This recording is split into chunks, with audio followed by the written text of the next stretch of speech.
अब आप लोग यहां जो एक चीज देख रहे होंगे कि इस रूम में जो मेजोरिटी है वो फीमेल्स की है। ऑफिसर्स जो हैं यहां पे कौन है? सारे जो यहां बैठी हुई हैं। मैं चाहूंगा एक बार प्लीज आप लोग खड़े हो जाएं सारे और बच्चों की तरफ जरा एक बार मुखातिब हो जाएं। ये सारे पुलिस ऑफिसर्स हैं।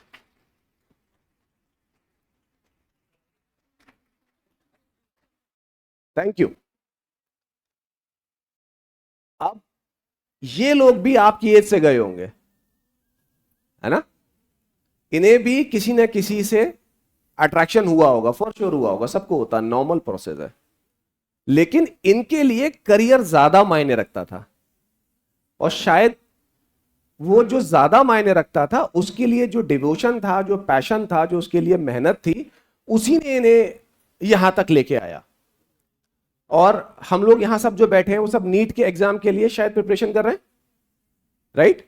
तो अगर हम लोग इसको प्रोग्राम को पूरा करेंगे और जो जो प्रोसेस है उससे जाएंगे और नीट हम लोग जब क्लियर करेंगे तो हम लोग डॉक्टर बनेंगे फॉर श्योर, चाहे डिपार्टमेंट कोई भी हो। लोगों की जिंदगियां बचाएंगे, एक नोबल प्रोफेशन, इज्जतदार, जिसमें आपको टाइटल के साथ साहब लगता है, डॉक्टर साहब।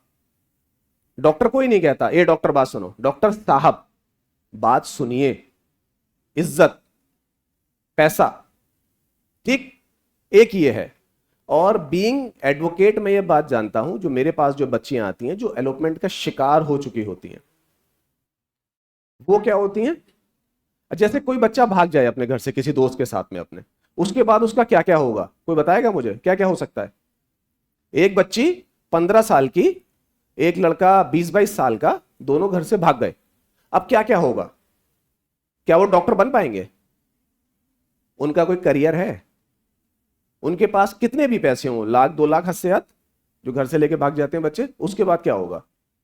कोई बताएगा क्या होगा? किसी ने ऐसा सुना है लाइव केस के कोई बच्चा भाग के गया, उसके बाद उसकी जिंदगी बिक गई, उसको किसी ने बेच दिया? कोई मूवी देखी है, वेब सीरीज देखी है किसी ने? कोई बताएगा आप में से कोई? वेब सीरीज तो हम सब देखते हैं ना, उसका रिजल्ट क्या होता है? एक करियर, एक जिंदगी जो कुछ बन सकती थी, हम मान के चलते हैं डॉक्टर बन सकती थी क्योंकि यहां सब डॉक्टर्स होने वाले हैं, ठीक? डॉक्टर बन सकती थी और डॉक्टर बनने के बाद अपनी फैमिली, अपने मां बाप, अपने भाई बहन को सपोर्ट कर सकती थी फाइनेंशियली और मेंटली, ठीक?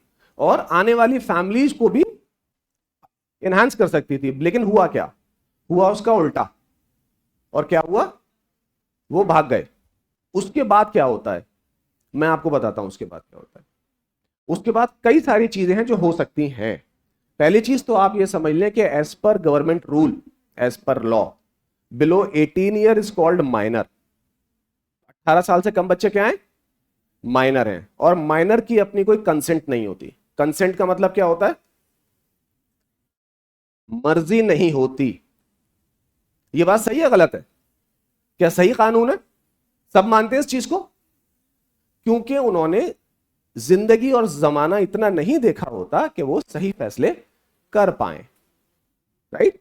इसीलिए उनका डीएल नहीं बनता, ड्राइविंग लाइसेंस नहीं बनता। और शादी की एज भी क्या है? 18 ईयर्स, ठीक है? क्योंकि हमारा मेंटल लेवल उस लेवल का नहीं आ पाता कि हम सही फैसले ले पाए। अब आप मुझे बताइए, क्या 18 साल से कम के बच्चे का फैसला 100% सही हो सकता है? जोर से बताइए। नहीं हो सकता। तो ये लॉ सही है, ये चीज क्लियर हो गई। अब उसने एक फैसला लिया, उसको कोई साथी पसंद आया। वैसे कई सारे चीजें होती हैं घर से भागने के पीछे। बच्चे घर से नाराज होते हैं, नंबर कम आते हैं, स्ट्रेस आउट होता है, कोई गलती हो जाती है, कोई चीज टूट गई, खो गई, खराब हो गई, तो फैमिलीज का प्रेशर होता है, माँ बाप का प्रेशर होता है, बच्चे भाग जाते हैं। बहुत सारे फैक्टर्स काम करते हैं एलोपमेंट के लिए। बट हम यहां मान के चल रहे हैं एक चीज, कि वो किसी के अट्रैक्शन में, दोस्ती के साथ किसी के साथ वो चली गई, एक झूठे वादे में कि मैं 7 जन्मों तक तुम्हारा जो है साथ निभाऊंगा। शाहरुख खान और सिमरन भाग गए। लेकिन उसके बाद क्या होगा? वो बड़ा हार्श है, क्योंकि वो जो लड़का है 20 साल का, उसके पास कोई बैकअप नहीं है। और ऐसे सुप्रीम कोर्ट में केसेस भरे हुए हैं जिसमें लड़की ये बात कह रही है कि हाँ मैं अपनी मर्जी से गई, लेकिन उसके बावजूद सुप्रीम कोर्ट ने उस लड़के को जेल में डाला, भेजना पड़ेगा क्योंकि लॉ है। अब लड़का तो जेल चला गया, सिमरन का क्या होगा? सिमरन बाहर रह गई अकेले, घर वाले उसे लेंगे नहीं, अडॉप्ट करेंगे नहीं। अब वो 16 साल की बच्ची क्या करेगी? क्या करेगी वो 16 साल की बच्ची? उसको पता ही नहीं कि वो क्या करेगी, क्योंकि उसको कोई आइडिया नहीं था। उसने इतनी लंबी प्लानिंग ही नहीं करी थी कि अगर ये जेल ही चला गया मेरा शाहरुख खान तो मैं क्या करूंगी। अब वो यहां वहां भटकेगी, और वो किसी गलत हाथों में अगर चली गई तो वो शायद किसी शहर में बिक गई होगी। और जनरली ऐसा ये होता है कि लड़का जब थक जाता है, महीने 2 महीने में उस लड़की के साथ भाग भाग के बेच दो। लेकिन वो लड़की से ये नहीं कहता कि मैं तुम्हें बेचने वाला हूं। वो लड़की से कहता है कि मेरे एक जानने वाले हैं, हम वहां रुकेंगे 2-1 दिन, उसके बाद हम कहीं और जाएंगे, और उसके बाद मैं तुम्हें ख्वाबों की दुनिया में लेके जाऊंगा, मैं तुम्हारे लिए महल बनाऊंगा, मैं तुम्हारे लिए ये करूंगा। और रात में खाना खाने के बाद लड़की सोती है, और जब 2-3 दिन बाद उठती है, क्योंकि उसे नशे की दवा दे दी जाती है, तो एक छोटी सी कोठरी में बंद होती है। अगर आप सोचेंगे तो आपके रोंगटे खड़े हो जाएंगे। एक छोटी सी कोठरी में, अननोन जगह पे, आपको पता भी नहीं कि शहर कौन सा है, आपको नहीं मालूम दिन कौन सा है, तारीख कौन सी है, कौन सी जगह है, बस एक कोठरी है और एक बहुत बुरी शक्ल वाला आदमी जो बदबू मार रहा होता है खतरनाक, वो खड़ा होता है दानव की तरह। फिर आपको लगता है कि आपके जो मां बाप, टीचर्स, काउंसलर्स जो कहते थे वो ठीक कहते थे कि मैंने गलती कर दी। लेकिन अब क्या होगा? अब तो बहुत देर हो गई। There is no come back in life, there is no undo in life. Once done means done, हो गया, खत्म, अब नहीं हो सकता।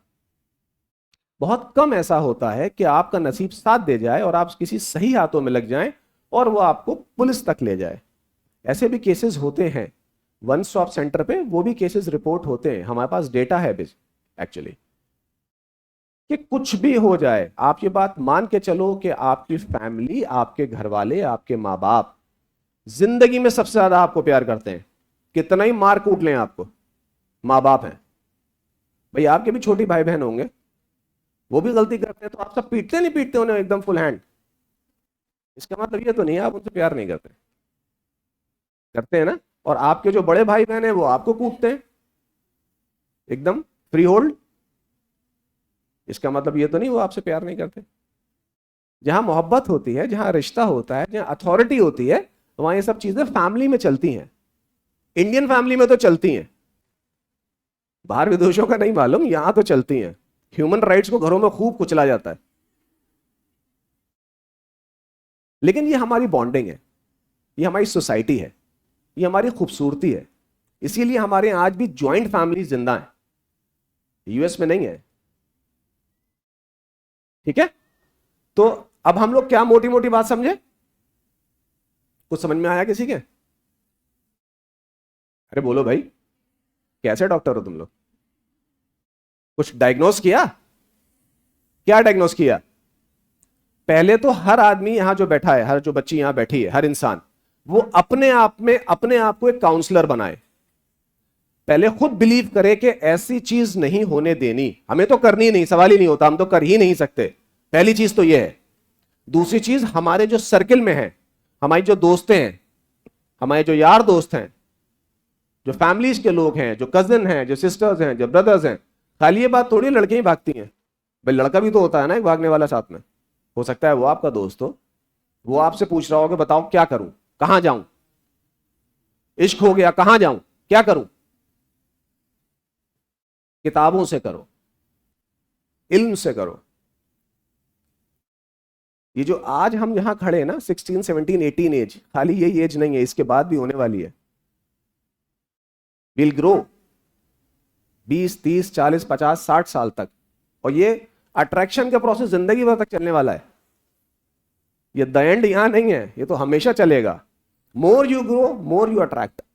और बेहतर ये है मेरी राय में, अट्रैक्शन किसी और से अच्छा इस लायक अपने आप को बनाओ कि लोग आपसे अट्रैक्टिव हो।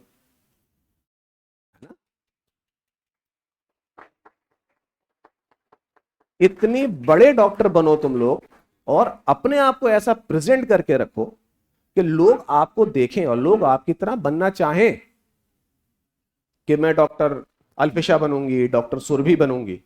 आइडियल बनो। आज इस मुहिम को एक चलाओ, ये जरूरी है, सब बच्चों के लिए जरूरी है। खाली ये नहीं कि हम लोग बैठे हैं सिर्फ हम ही लोगों के लिए, ये पूरी सोसाइटी के लिए। और ये हो रहा है। एलोपमेंट के केसेस ज्यादा बढ़ रहे हैं क्योंकि बच्चों में एग्रेशन ज्यादा आ रहा है, गुस्सा है। और उन्हें पहली चीज ये लगती है कि जो मेरे मां बाप हैं वो नहीं जानते, मैं जानती हूं। ये क्या समझाएंगे मुझे? एक बहुत बड़ी प्रॉब्लम क्या है कि वो बाप जो आपकी फीस भरने के लिए पूरे दिन कमा रहा है, मजदूरी कर रहा है, मेहनत कर रहा है, उस पर टाइम ही नहीं है कि आपके साथ बैठ पाए घंटा 2 घंटा। मां के पास 3-4 बच्चे हैं, उसके साथ पूरी फैमिली है, उसको घर, खानदान, फोन वोन सब चीज संभालनी है एक साथ। उसके पास भी कम टाइम है कि वो आपके साथ बैठ सके। ये सबके साथ प्रॉब्लम होती है, नॉर्मल प्रॉब्लम है। फादर के पास टाइम नहीं है कि बच्चों के पास बैठ पाए, माँ के पास टाइम नहीं है कि बच्चों के पास बैठ पाए। और वैसे ही बच्चे भी अपने लाइफस्टाइल को ढाल लेते हैं, उनके पास भी टाइम नहीं होता कि वो भी बैठ पाए। फिर क्या होता है कि वो मोबाइल में खो जाते हैं। दे यूज टू ऑफ इट। देखो कितनी देर के बाद हमने मेल बुलाए तुम्हारे सामने ताकि बात हम लोग कर सकें पहले अपनी है। एकता जी आ गई हैं, इंस्पेक्टर हैं एएचटीयू में। अमित जी हैं, साइबर इंचार्ज हैं। तो मोटी मोटी बात हो गई, समझ लिया सबने। अब हम अपना सेशन कैरी ऑन करते हैं। Thank you.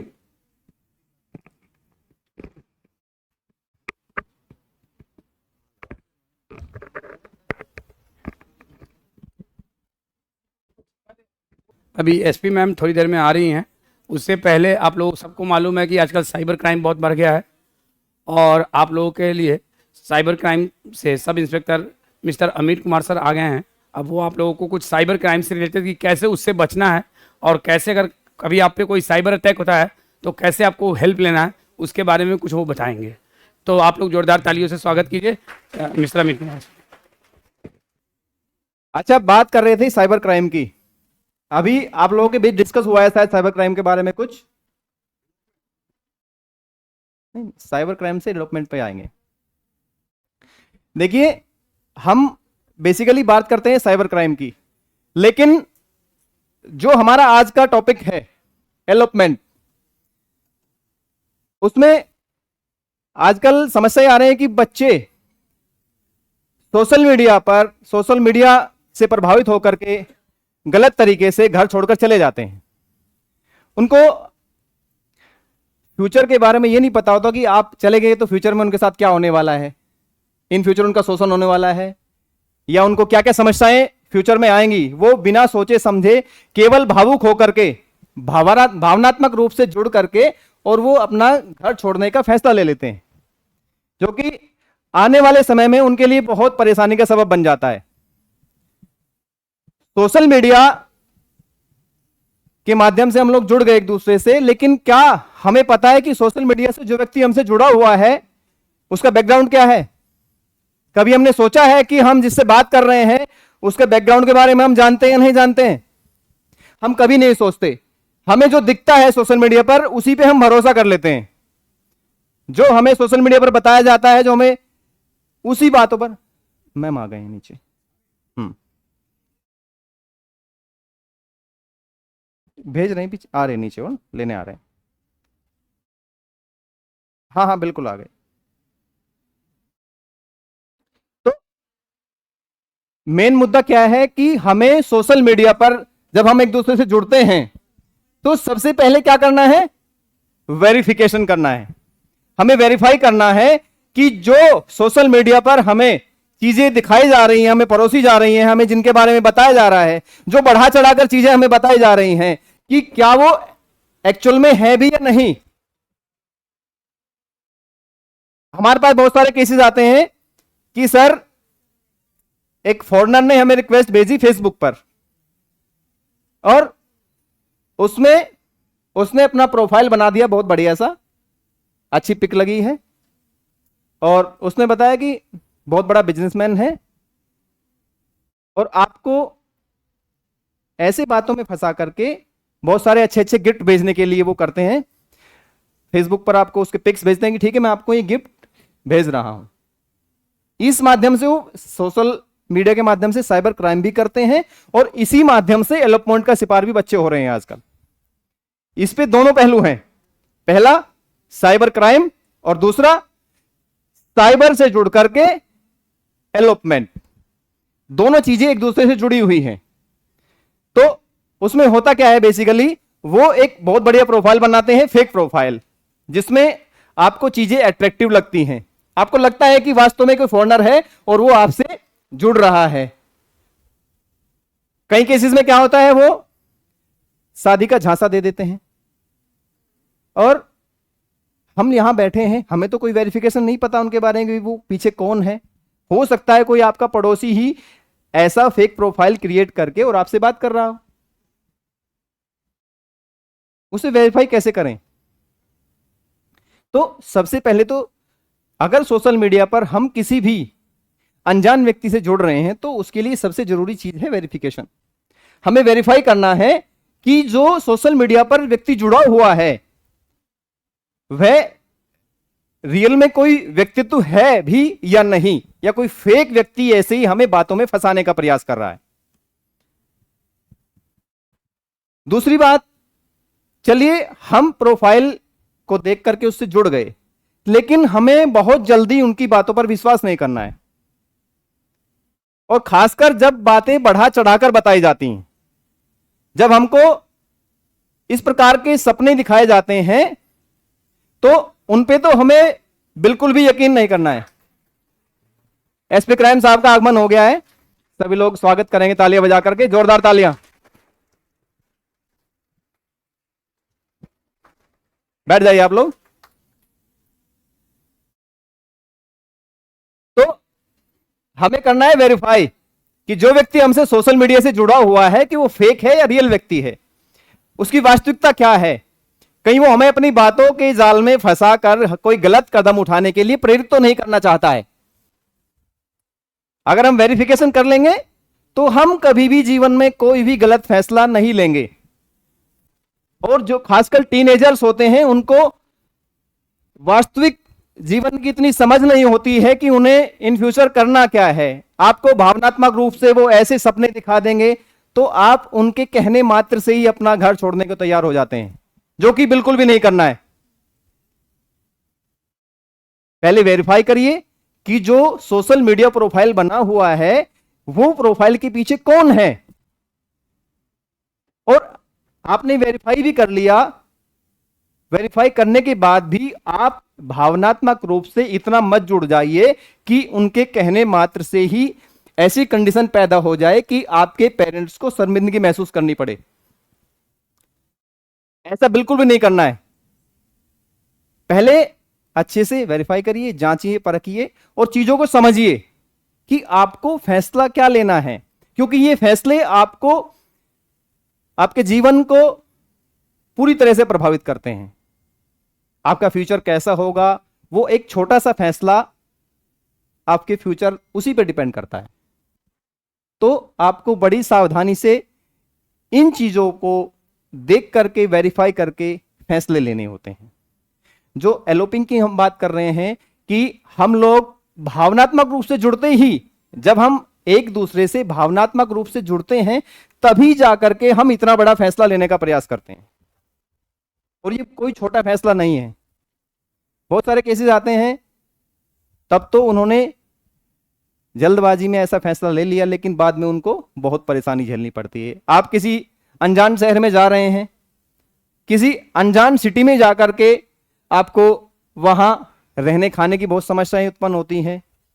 आपको असुरक्षा का भाव हो सकता है, क्योंकि हम किसी अनजान जगह जाकर के कैसे इंश्योर हो कि हम सुरक्षित रह सकते हैं। वहां कोई श्योरिटी तो नहीं है। कि हम किसी अनजान जगह जाएं और वहां हमारे लिए सुरक्षा के पुख्ता इंतजाम हो।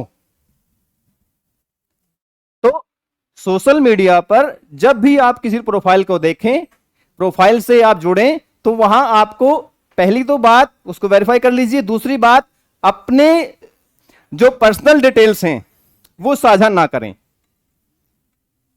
जब आप अपना प्रोफाइल क्रिएट करते हैं, सबसे पहले तो आप प्रोफाइल क्रिएट करते समय ही ऐसा करिए कि आप वहां अपनी actual date of birth, actual birth place, actual work place, actual study place, actual name, ये सारी चीजें ना डाले तो अच्छा है, क्योंकि वो एक सोशल मीडिया प्लेटफॉर्म है, वहां आपका कोई वेरिफिकेशन नहीं हो रहा है कि आप अपनी एक्चुअल, आपका कोई डॉक्यूमेंटेशन नहीं हो रहा है।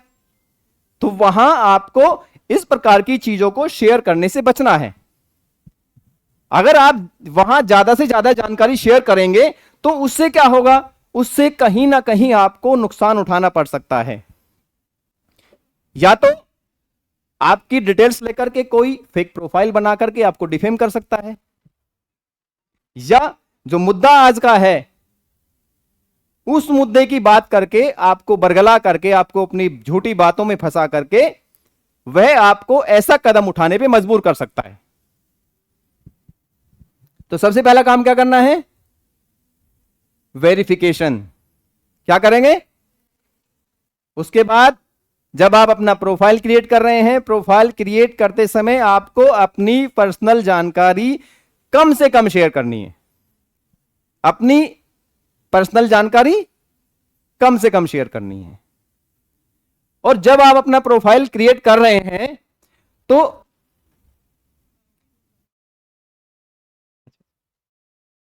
तो ये हो गया आपका प्रोफाइल क्रिएट करते समय। लेकिन प्रोफाइल क्रिएट करने के बाद जब आपको सोशल मीडिया को हैंडल करना है, उसको यूज करना है, तो उस समय आपको क्या क्या सावधानी रखनी है। अननोन पर्सन से हमेशा आपको बचना है। अमूमन देखने में आता है फेसबुक फ्रेंड्स हमारे 3 से 4 हजार होते हैं कि नहीं। उनमें से कितने लोगों को आप पर्सनली जानते हैं? 3000 लोग आपके फ्रेंड लिस्ट में हैं, और 3000 लोगों में से कितने लोगों को आप पर्सनली जानते हैं, उनका बैकग्राउंड जानते हैं, उनकी मानसिकता जानते हैं? कितने लोग ऐसे होंगे? मुश्किल से मुश्किल 50 लोगों के बारे में भी आप नहीं जानते होंगे कि इनका बैकग्राउंड क्या है, इनकी मानसिक क्या है, इनका बैकग्राउंड, या वो आपके बारे में क्या सोच रखते हैं।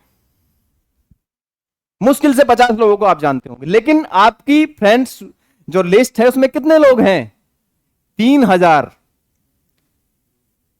क्या आपको पता है उन 3000 लोगों में कोई ऐसा व्यक्ति बैठा है जो आपको अपनी बातों के जाल में फंसा करके या तो आपको साइबर विक्टिम बना देगा साइबर क्राइम का, या आपको भावनात्मक रूप से जोड़ करके एलोपमेंट के लिए मजबूर कर देगा? आपको बिल्कुल भी अंदाजा नहीं है। तो अजनबी लोगों से सोशल मीडिया पर संपर्क करने से पहले आप वेरीफाई करिए। मैं तो ये कहता हूं कि अनजान लोगों को आप अपनी फ्रेंड लिस्ट में रखिए ही मत। सेम इसी प्रकार हम लोग इंस्टा यूज करते हैं, तो इंस्टाग्राम पर भी हम देखते हैं फॉलोअर्स की संख्या बहुत होती है। तो वहां पे भी हमें सोच समझ के अपने फॉलोअर्स को बढ़ाना है, हमें फॉलो बैक करना है, उनको अच्छे से वेरीफाई करके।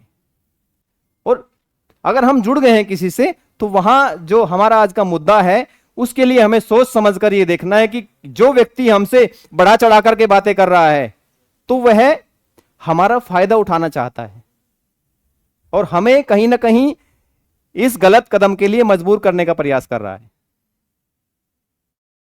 तो सोशल मीडिया एक ऐसा प्लेटफॉर्म है जहां हमारे माता पिता को नहीं पता रहता कि हम किससे जुड़े हैं, किससे बातें कर रहे हैं।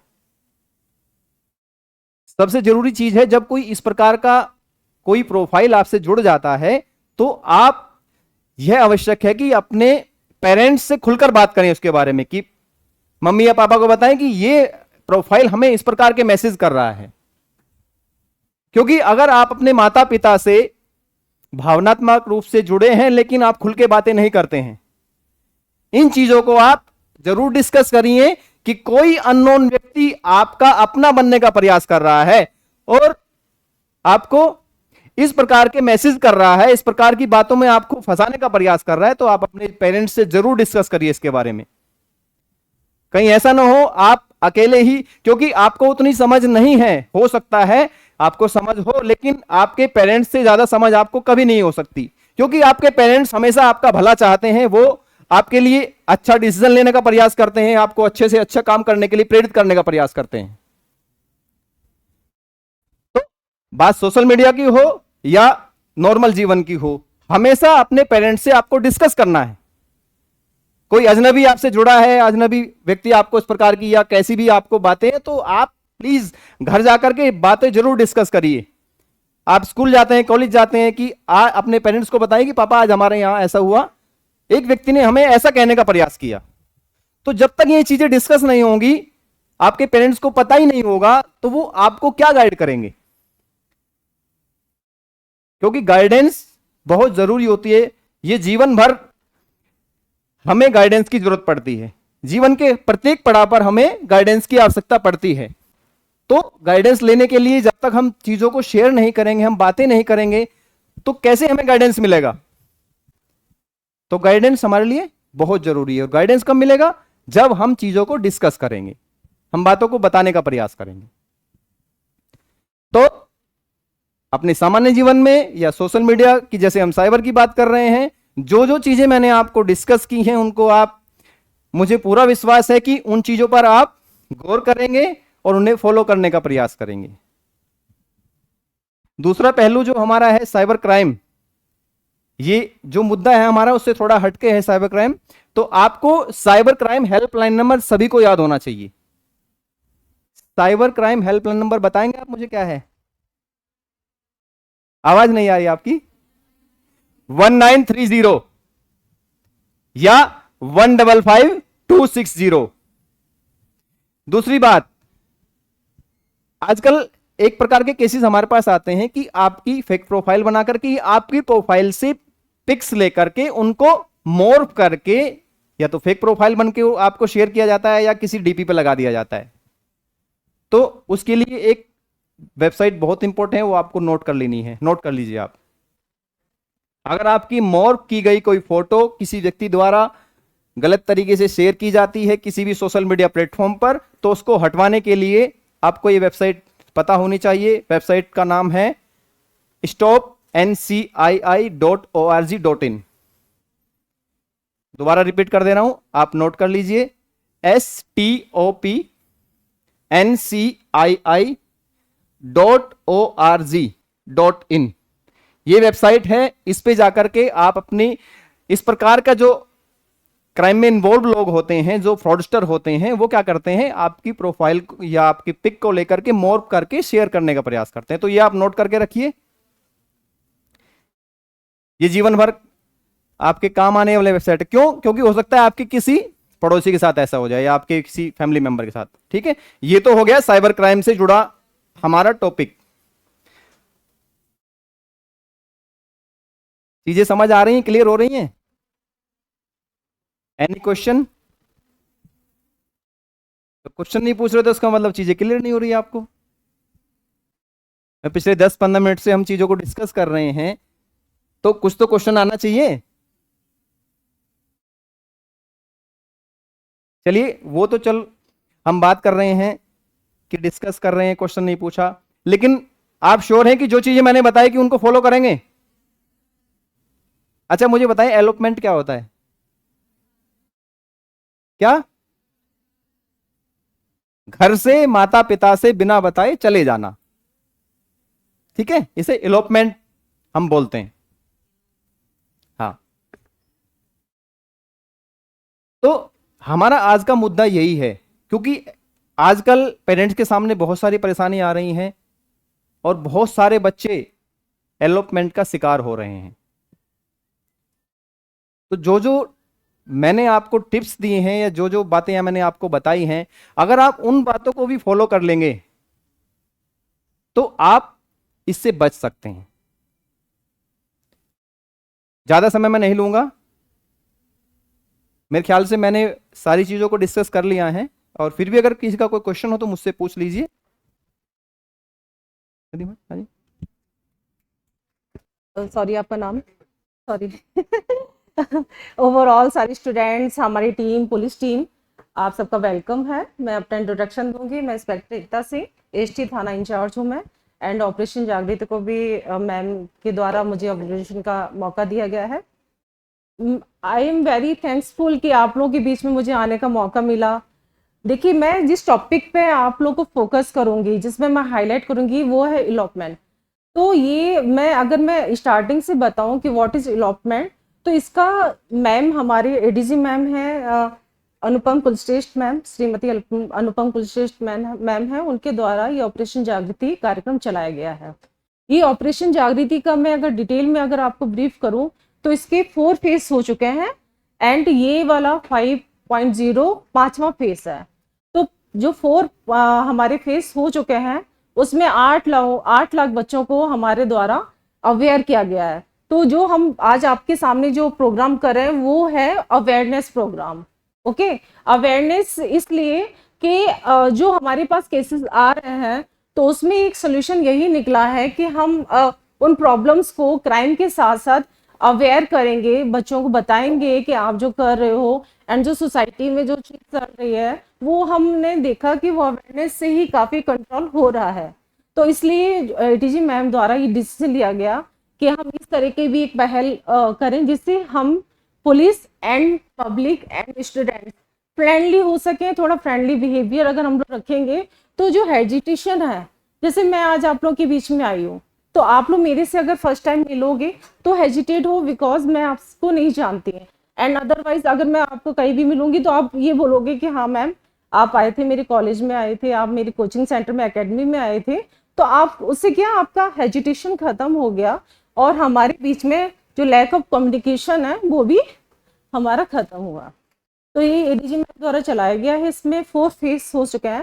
जो 4 फेज थे उसमें से जो 6 मुद्दे उसमें उठाए गए थे, उसमें था महिला घरेलू हिंसा था, सेकंड था फॉल्स एफआईआर, थर्ड था आपका साइबर क्राइम, फोर्थ था आपका इलॉपमेंट, आपका 5 था परिवार विघटन, मतलब फैमिली जो डिस्ट्रीब्यूट हो जाते हैं, और आपका 6 था कि बच्चे जैसे जाते हैं, घर से बाहर जाते हैं, तो वो बिना बताए पेरेंट्स को जाना, अपने प्रेम प्रसंगों में फंस के उसमें अट्रैक्ट होके अगर वो घर से बाहर बिना बताए अपने पेरेंट्स के जाते हैं तो उसको हम एलोपमेंट की कैटेगरी में ले जाते हैं। तो वो क्यों हो रहा है? उसके कई कारण हैं। उसके कारण जो है, सबसे पहला है फिजिकली, शारीरिक बदलाव, क्योंकि यार जो टीनेजर एज होती है तो नेचुरल है, ये हार्मोन चेंजेस आते हैं, उससे बच्चे एक दूसरे के प्रति अट्रैक्ट होते हैं, बॉयज एंड गर्ल्स डिफरेंट लिंग, एंड फिर उसके बाद क्या होता है कि उस टाइम पे फिजिकली जो चेंजेस आते हैं उसकी वजह से वो मतलब उस टाइम पे पेरेंट्स की भी बात नहीं समझते हैं वो लोग, और फिर अपने फ्रेंड सर्किल में या फिर जो भी नेचुरल जो चीज़ें होती हैं वो अट्रैक्ट होते हैं और ये गलत कदम उठा लेते हैं। गलत इसलिए होता है क्योंकि ये फ्यूचर, जैसे आप लोग स्टूडेंट हो, अगर आपने अपने पेरेंट्स से बिना बताए अगर आप लोग चले जाते हो इस तरह से किसी बॉय के साथ या बॉय गर्ल के साथ, तो क्या होता है कि उसमें आपकी स्टडी ब्रेक हुई, आपके फैमिली का भी जो टाइम था, अगर वो बिजनेसमैन है, वर्किंग है, उनका भी टाइम गया, एंड जो सोसाइटी है, सोसाइटी में एक्सेप्ट नहीं किया गया है और इसको इलीगल कैटेगरी में ले लिया है। लॉ ने भी इलीगल कैटेगरी में ले लिया है बिकॉज वो लोग टीनेजर है, वो मतलब एडल्ट नहीं है, वो टीनेजर है। टीनेजर क्या होता है उस टाइम पे, लॉ की उसमें होता है कि उनको सोचने समझने की क्षमता नहीं होती है और वो ये अगर करते हैं क्योंकि उस टाइम पे आप फिजिकली भी तैयार नहीं हो इन सब चीज़ों के लिए, है ना। आप फिजिकली भी नहीं हो, आप मेंटली भी तैयार नहीं हो। मेंटली का मीन्स मतलब ये कि आपने उस टाइम पे उठा लिया बिकॉज वो नेचुरल अट्रैक्शन था, बट उसका आपने रिजल्ट नहीं सोचा कि अगर आप अपने पेरेंट्स के बिना बताए गए तो आप जो इसके साथ जा रहे हो वो भी तो आप ही के इस ग्रुप का बच्चा है ना। तो उससे क्या होगा कि वो आपका फ्यूचर नहीं बना सकता बिकॉज वो अभी इतना मिच्योर नहीं है कि वो उसकी स्टडी, वो भी स्टूडेंट ही होगा या कोई भी होगा, XYZ कोच भी हो सकता है, बट वो भी टीनेजर है। आप सबकी एक ही एज ग्रुप है, तो उसमें क्या होता है कि कई फैक्टर्स आ जाते हैं इलोपमेंट में। एक होता है फिजिकली, मेंटली, सोशल आ जाता है कि समाज एक्सेप्ट नहीं करता है उसको। समाज में जो दूसरे बच्चे हैं वो भी सोचते हैं कि इस तरह की चीज़ें क्या करनी ठीक है कि नहीं। तो उसके लिए हमने क्या करना है, आप लोग जैसे बच्चे हो तो आपको मैं ये कहूँगी कि आप लोग अपने पेरेंट्स को हर चीज़ बताओ। आई जस्ट सजेस्ट यू कि आप अपने फ्रेंड्स को बता रहे हो तो उसके साथ साथ अपने पेरेंट्स को बताओ कि जो भी आपको शेयर करना है, प्रॉब्लम्स जो भी चीज़ आ रही है, फिजिकली, मेंटली, आपके माइंड में कोई क्वेश्चन आ रहा है या कोई आप नेचुरल सी चीज़ है, इसमें नो डाउट कि ये सभी के साथ होता है कि जब आप इस टीनेजर एज में होते हो तो अट्रैक्शन नॉर्मल है। इसके लिए कोई गलत नहीं कर रहा है, आपको कहेगा कि आपको अगर कोई लाइक कर रहा है या आप उसको लाइक कर रहे हो तो ये गलत नहीं है, ठीक है। लेकिन आपको क्या करना है, ये आपको अपने पेरेंट्स से डिस्कस करना है। अगर आपको टीचर आपको ऐसा है कि जो आपको समझ सके, आपको टीचर को डिस्कस करना है। या फिर आपको अपने जो भी पुलिस, जैसे अब आप ये कहोगे कि मैम पुलिस तो मतलब एक होता है ना कि हम फ्रेंडली नहीं है, इसलिए हम आपके बीच में आए हैं कि अगर कोई ऐसी प्रॉब्लम आती है आप मेरे से कह सकते हो, मैम है। तो ऑफिसर्स इसलिए आपके बीच में आ रहे हैं कि लैक ऑफ जो कम्युनिकेशन रह जाता है पुलिस और पब्लिक एंड सोसाइटी के बीच में, वो हम खत्म करना चाह रहे हैं। तो आप हमसे भी कह सकते हो, हमसे भी मदद ले सकते हो कि आपके मम्मा एंड डैडी तैयार नहीं है और आप ऐसा करना चाहते हो, तो हम क्या आपको सजेशन करेंगे, हम आपको सजेस्ट करेंगे कि आपको क्या करना है, वहाँ पर क्या नहीं करना है। Counselling is the best option. इसमें काउंसलिंग से क्या होगा कि आपका माइंड क्या है, आप स्टूडेंट हो, ठीक है, आपका माइंड डाइवर्ट हुआ दूसरी तरफ, भाई आपने किसी को लाइक किया है, किसी ने आपको लाइक किया, तो माइंड डाइवर्ट हुआ। उस जगह पे क्या होता है कि हमें डायरेक्शन, हमें मार्गदर्शक चाहिए, ठीक है। उस समय आपको लगेगा कि मैं मम्मी से कहूंगी या अपने डैडी से कहूंगी तो वो कहेंगे कि नहीं नहीं गलत है, वो मेरी स्टडी रोक देंगे, वो मुझे कॉलेज नहीं जाने देंगे, वो मुझे कोचिंग नहीं जाने देंगे।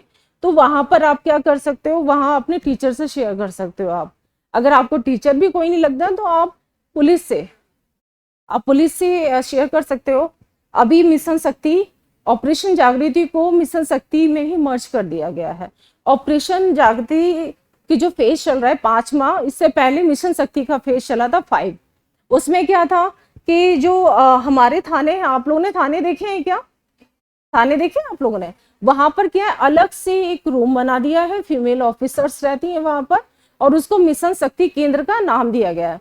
वो इसलिए दिया गया है कि जो हेजिटेशन होता है बच्चों में कि हम थाने जाएंगे, जेंट्स होंगे, हम अपनी बात शेयर नहीं कर सकते, तो वहां पर ये हेजिटेशन को खत्म करने के लिए, प्राइवेसी के लिए आप लोगों को एक रूम दिया जाएगा, आपकी जो भी प्रॉब्लम है। और एक सबसे अच्छा मुझे ये लगा कि इसमें क्या है, अगर आप लोग कुछ बताना नहीं चाहते हो अपना नाम, और आप चाहते हो कि पेरेंट्स की काउंसलिंग हो जाए, भाई पेरेंट्स को समझा दिया जाए कि आपका बच्चा ये कर रहा है, ये नेचुरल है। ऑनर किलिंग भी एक इसी का उदाहरण होता है। ऑनर किलिंग क्या होता है पता है आप लोगों को, पता है? कोई एक लोग बता दो मुझे। कोई बात नहीं। ऑनर किलिंग होता है पेरेंट्स के द्वारा या उनके नाते रिश्तेदारों द्वारा कुछ गलत स्टेप उठा लेते हैं, मतलब मार दिया जाता है, इस टाइप का ऑनर किलिंग में कैटेगरी में आता है। तो क्या होता है कि उससे क्या होता है कि आप लोगों को ये लगता है कि नहीं कुछ ऐसा हो जाएगा, आप लोगों के अंदर क्वेश्चंस है लेकिन आप लोगों को आंसर नहीं देने वाला है, या आपको कोई ब्रीफ करने वाला नहीं है, आपकी कोई काउंसलिंग करने वाला नहीं है। तो उस जगह पे क्या करना है, अगर आपको पहले तो पेरेंट्स को समझना होगा। वैसे जिस तरह से मैं आपको बता रही हूँ कि आप अपने पेरेंट्स को एक बार की बात बताओ, उस तरह पेरेंट्स को भी समझना होगा। पेरेंट्स की भी काउंसलिंग इंपॉर्टेंट है कि वो भी बच्चों की चीजें समझें कि नेचुरल है, ये कोई मतलब ऐसा नहीं है। फिजिकली चेंजेस आते हैं जब आपका हार्मोन्स अप होता है, तो ये नेचुरल अट्रैक्शन होता है जिस वजह से बच्चे इस तरह का कदम उठा लेते हैं। तो आप लोगों को क्या करना है, पेरेंट्स को बताना है, पेरेंट्स नहीं सुनते टीचर्स को बताना है, टीचर्स नहीं सुनते तो आपको पुलिस से मदद लेनी है, ठीक है। इस तरह के केसेस में इलॉपमेंट वाले, अभी क्या होता है कि हम लोग क्या करते हैं कि हम लोग कदम उठा लेते हैं एंड उसका हम ना रिजल्ट नहीं समझते, हम उसका समझते नहीं है कि हम गए फिर उसके बाद हमारा फ्यूचर क्या होगा, और फिर उसके बाद हम क्या सोचते हैं कि नहीं बस चुपचाप चले जाओ, वो ज्यादा बेटर रास्ता नहीं। वो बेटर रास्ता नहीं है। उससे क्या हुआ, आपने अपना भी लाइफ ब्रेक किया भाई, आपका फ्यूचर अंधकार में चला गया, आपके पेरेंट्स को भी उससे हुआ। जो बॉय अगर बॉय लेके गया है भाई आप, तो वो भी क्या होगा, क्राइम की कैटेगरी में चला गया।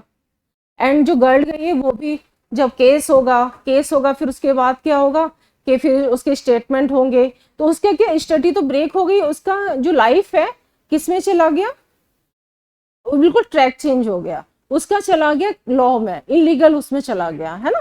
तो आप ऐसा नहीं है, देखिए आप लोगों की टीनेजर एज है, अगर इस तरह की कोई भी चीजें अगर आप लोग के अंदर आती हैं, चेंजेस आते हैं, तो आप उसको जो क्वेश्चंस हैं उनको अपने अंदर मत दबाइए, अपने से ही आंसर मत लीजिए। आप लोग क्या करते हो, नेट का यूज करते हो, सोशल उसका इंस्टा, फेसबुक, ट्विटर, ओवरऑल सारा स्नैपचैट वगैरह यूज करते हो, उसमें आप स्टडी करने लगते हो, पढ़ने लगते हो क्या है, तो वो क्या चीजें क्या करती हैं, आपको वो गाइड नहीं करती, बिकॉज वो आपका इतना, वो क्या करेंगे, नॉर्मल जो कॉमन जो भी साइड है वो कॉमन एक डिसीजन बताएगी आपको, आप लोग के क्वेश्चंस के आंसर आप उनसे लेने लगते हो। नहीं, आपको उनसे लेना है जो आपके लिए अच्छा समझते हैं।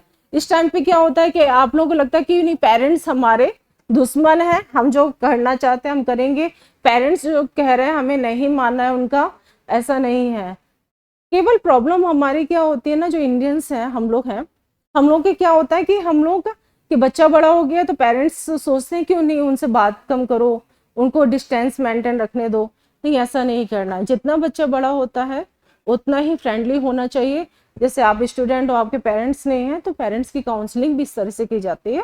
एंड आप लोगों को मैं सजेशन ये दूंगी कि आप लोग अपनी एक एक बात अपने पेरेंट्स से शेयर करो, है ना। आप मम्मा से अपने क्लोज हो या डैडी से हो, तो दोनों में से किसी से भी आप शेयर कर सकते हो।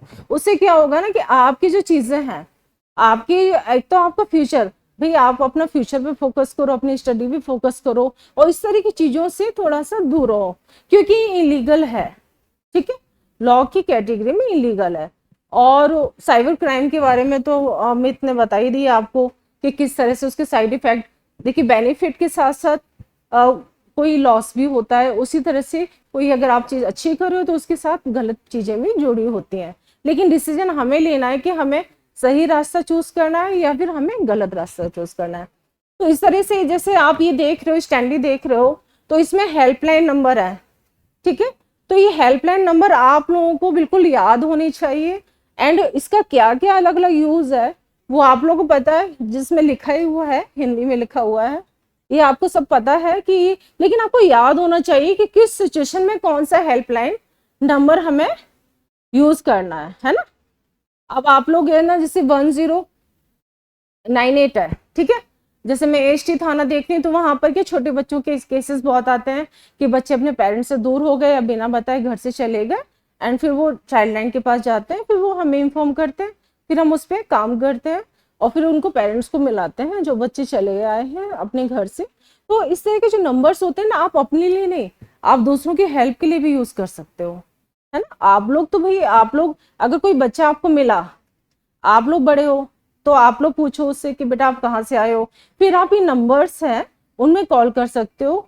तो हर डिस्ट्रिक्ट में ये नंबर, बहुत फोन आता है, ये जो नंबर्स हैं, तो वो नंबर आपको इसलिए ही हम लोग बैनर लगा के, बैनर है हमारा एंड स्टैंडिंग, वो इसलिए लगाया गया है जिससे आप उनको लिख लो, कहीं नोट कर लो, याद रखो, अपनी हेल्प के लिए साथ साथ दूसरों की भी हेल्प करिए। भाई आप भी पुलिस मित्र बन सकते हैं। मैं यहाँ पर खड़ी हूँ, मैं भी स्टूडेंट थी कुछ टाइम पहले, मैंने भी वो जो मैं आपका एक्सपीरियंस बता रही हूँ कि अट्रैक्शन ओवरऑल तो वो नेचुरल है, वो सभी के साथ होता है। लेकिन मैंने जॉब कर ली, मैं यूनिफॉर्म में हूँ, लेकिन मैं आप ही लोगों के बीच से हूँ, ठीक है। मैं आप ही के जो आप लोग जो फेस कर रहे हो वो मैं फेस कर चुकी हूँ, है ना। तो वहां पर मैंने चूज किया कि अपना करियर चूज किया, है ना। वहां पर मैंने सोचा कि नहीं, मैं अपनी मम्मा से क्लोज थी तो मैंने उनको हर चीज बताती थी, मैं तो वो मुझे गाइड करती थी कि नहीं बेटा ऐसा करना वैसा। तो क्या हुआ कि आज मैं आपसे हटके मैं सामने खड़ी हूँ और आप लोग, तो इसी तरह से आप लोगों को भी चूज करना है अपना करियर, ठीक है। करियर आप चूज करोगे, आप अपना ये देखोगे कि कौन सी चीज सही है कौन सी गलत है, तभी आप जाके अपने साथ साथ दूसरों की भी हेल्प कर सकोगे। बस मैं इतना ही कहना चाहूंगी, काफी लंबा हो जाएगा, इसके बाद फिर मैं अपना चीज़ों को ख़त्म करना चाहती हूँ। आप लोगों को कोई क्वेश्चंस हो जो मैंने बोला है, किसी तरह का कोई क्वेश्चंस अगर आप अभी पूछना चाहते हैं आप पूछ सकते हैं। अकेले में मेरे से बात करना चाहते हो आप अकेले कर सकते हो, ठीक है। Thank you so much. जैसा कि सर ने साइबर क्राइम के बारे में बताया और मैम ने आप लोगों को बहुत सारे गाइडेंस दिए, इन सबसे एक ही कंक्लूजन निकलता है कि मशीन लर्निंग और आर्टिफिशियल इंटेलिजेंस भले कुछ भी हो लेकिन इंसान का रिप्लेसमेंट नहीं है। क्यों मैम, एम आई राइट? तो nothing can, because machine is made by human, machine not made the human, ठीक है। तो इस बात को ध्यान रखना है कि जब कभी आप कहीं पे फंसें, किसी भी कंडीशन में फंसें, तो आप इंसान से मदद लें, न कि मशीन से मदद लें। यही सर ने भी कहा और यही मैम ने भी कहा, मुझे जो लगा है। अब आप लोगों के बीच जो है एसपी सिटी क्राइम श्रीमती ममता कुरिल, एम आई राइट, वो आप लोगों के पास कुछ बताएंगी और आप लोगों के लिए एक रोल मॉडल है कि देखिए एक फीमेल भी बहुत ऊंचे पोस्ट तक जा सकती हैं। तो आप लोग खड़े होकर इनके लिए जोरदार तालियों से स्वागत कीजिए प्लीज। रिक्वेस्ट ये करूँगी कि इस सेशन में बहुत मज़े सुनिएगा, बहुत ज़रूरत की चीज़ें हैं, लेकिन अकेले लड़कियों के लिए नहीं, बॉयज़ की भी ज़रूरत है, करेक्ट। और पेरेंट्स को भी ज़रूरत है सुनने की, टीचर्स को भी ज़रूरत है सुनने की, और बाकी सभी को। जो मैं कहना चाह रही हूँ अकेले एक के लिए नहीं है। एलोपमेंट का मतलब ये नहीं है कि सारी चीज़ें लड़कियों से संबंधित हो, ऐसा नहीं है, लेकिन सारी सिंपैथी लड़कियां ले जाती हैं। ये एक समाज की विडंबना है और हमें अपनी इस प्रवृत्ति को चेंज करना पड़ेगा, क्योंकि अकेले हम नहीं हैं, अकेले बाकी सब है, ठीक है। तो भाई भागने वाले मुझसे तो ये बोलते हैं, भागना वर्ड बहुत ख़राब सा लगता है, ये अच्छी बात नहीं है। पता नहीं किस मनोदशा होती, कौन सा मेंटल टॉर्चर बच्चा झेल रहा होता है, चाहे बेटा हो चाहे बेटी हो। हम उसकी इस इमोशनल ट्रॉमा को हम लोग उसको जो है चेक नहीं कर पाते हैं, पहचान नहीं पाते हैं कि बच्चा किस ट्रॉमा से गुजर रहा है।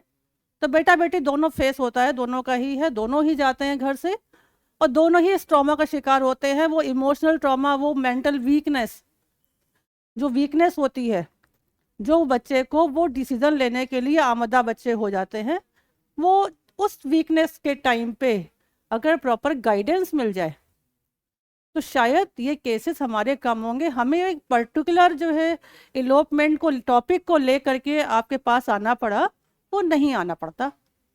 शायद हम कुछ और भी टॉपिक को लेते, लेकिन केवल और केवल इलोपमेंट को लिया गया। उसका उद्देश्य यही था कि कहीं ऐसा तो नहीं है कि हमारे बच्चे, हमारी जनरेशन वो किस ट्रॉमा से गुजर रही है, या जब गुजरे तो पहले से अलर्ट हो जाए, ये अलार्मिंग कंडीशन नहीं आए।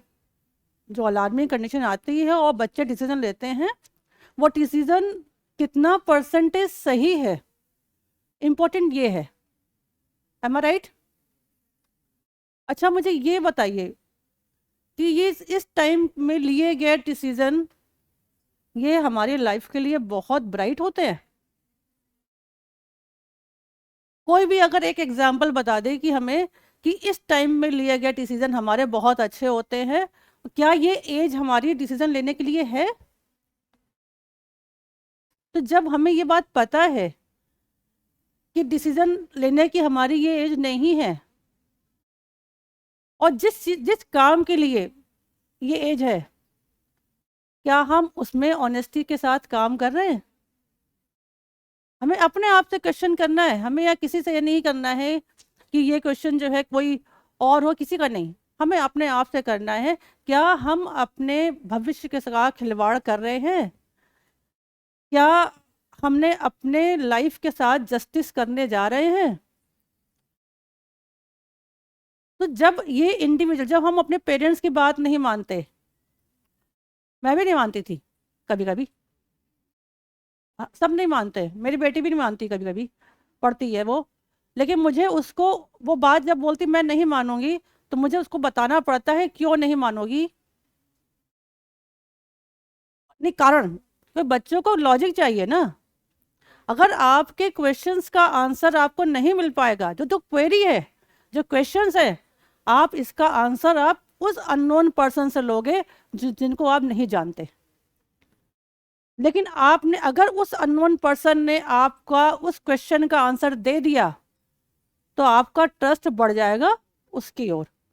तब आपका क्या होगा कि जो भूमिका अपने पेरेंट्स की है, जो क्वेश्चंस आप अपने पेरेंट्स से करते थे और जिस आंसर की एक्सपेक्टेशन आपके अपने पेरेंट्स से थी, वो नहीं होगी, वो आप टुवर्ड्स उसके पास होगी जिससे आप ऑनलाइन आपका इंटरेक्शन हो गया। करेक्ट है कि नहीं करेक्ट है? करेक्ट है ना?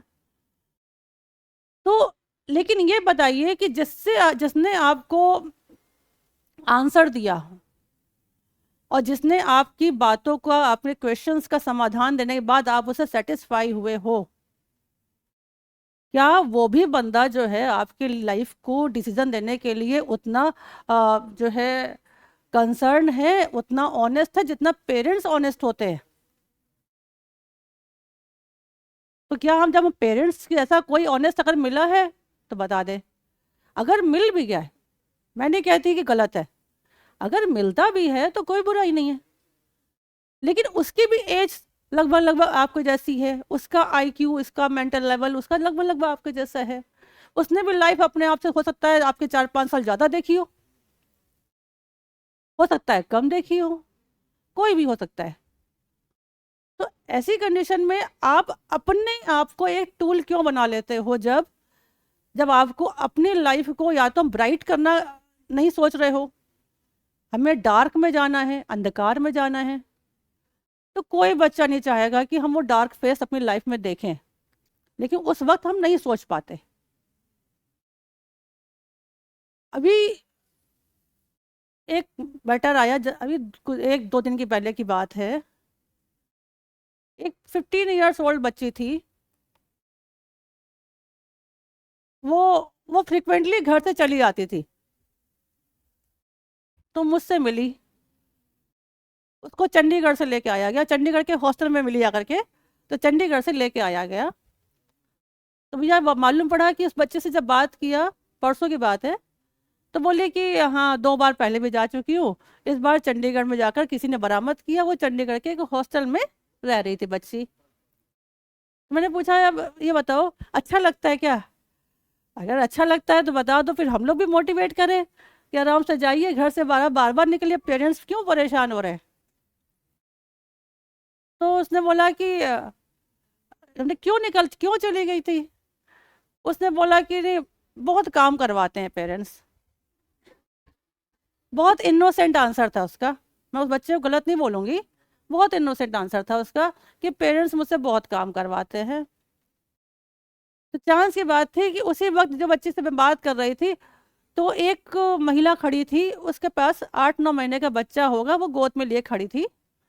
तो मैंने उससे पूछा कि बिल्कुल ये बात सही है, मैं तुम्हारे से बहुत कंसर्न हूँ, तुमने जो है बिल्कुल सही बात की है, पेरेंट्स को काम करवाने का राइट तो नहीं बनता, और कानून भी कहता है कि 14 साल से कम बच्चे का चाइल्ड लेबर होता है। तो भैया नहीं है, ठीक है, काम नहीं करवाया जाए, पेरेंट्स काम नहीं कराएं। लेकिन अब ये मैडम खड़ी हैं, अपने 9 महीने के बच्चे को मैं मना कर देती हूँ कि बच्चे को उतार दो, अब बच्चा अपने आप काम करेगा, करे काम। क्योंकि अल्टीमेटली जब बच्चे को नहीं अपना छोड़ेंगे बच्चे को, तो बच्चा अपना काम करना कैसे सीखेगा? जो आपको 14-15 ईयर्स की एज में पेरेंट्स ने बोला कि आप बेटा कुछ काम कर लो, तो आप घर से चले गए, काम करवाना है। तो भाई ये माँ जो गोद में बच्चे को लिए हुए ढक रही है, बार बार जाड़े से उसके कपड़े को ढक रही है, उसके कान बंद कर रही है, माँ बॉटल से दूध भी पिला रही है, मेरे सामने बात है, मैं देखो इस माँ को मैं बोल रही हूँ भैया छोड़ो, बच्चा अपने आप पी लेगा, अपना पॉटी वॉटी जो होगा वो अपने आप साफ कर लेगा। तो क्या ज़रूरत है पेरेंट्स को इसमें काम करने की? क्योंकि अल्टीमेटली बच्चा तो यही कहेगा कि मुझसे आप काम करा रहे हो। तो बताइए भाई, पेरेंट्स तो कुछ करते तो है नहीं, फालतू में सिर्फ रोक टोक करते रहते हैं। तो मैंने यही बात कही, मैंने कि भाई उसके बच्चे के क्वेश्चन का आंसर भी वैसे ही देना पड़ेगा ना, समझाना तो पड़ेगा उसके अनुसार ही।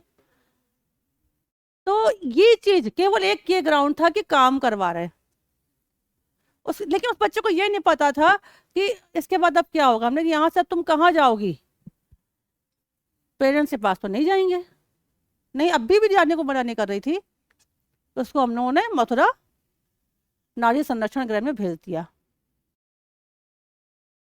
किसके हवाले करते, उस लड़की को किसके हवाले करेंगे, कौन खड़ा होगा उस लड़की की के ब्रॉटअप के लिए। तो क्या ये सही है? इसके लिए हम आ रहे हैं आपके पास।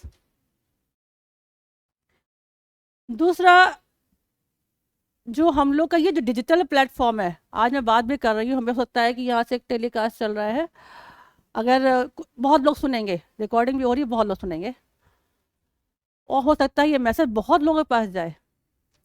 तो ये डिजिटल प्लेटफॉर्म है, तो डिजिटल प्लेटफॉर्म पे जब हम लोग इंटरेक्ट करते हैं, जो हमारा रिलेशनशिप बनता है वो कितना ट्रस्टवर्दी है, इसका डिसाइड तो आप लोग स्वयं कर लेते हो। चाहे वो कितने लाइक्स आते हैं, वो 100% कितने ऑनेस्ट हैं आपके उस लाइक्स के लिए, या आपकी प्रॉब्लम में खड़े होने वाले कितने % के लोग हैं वो।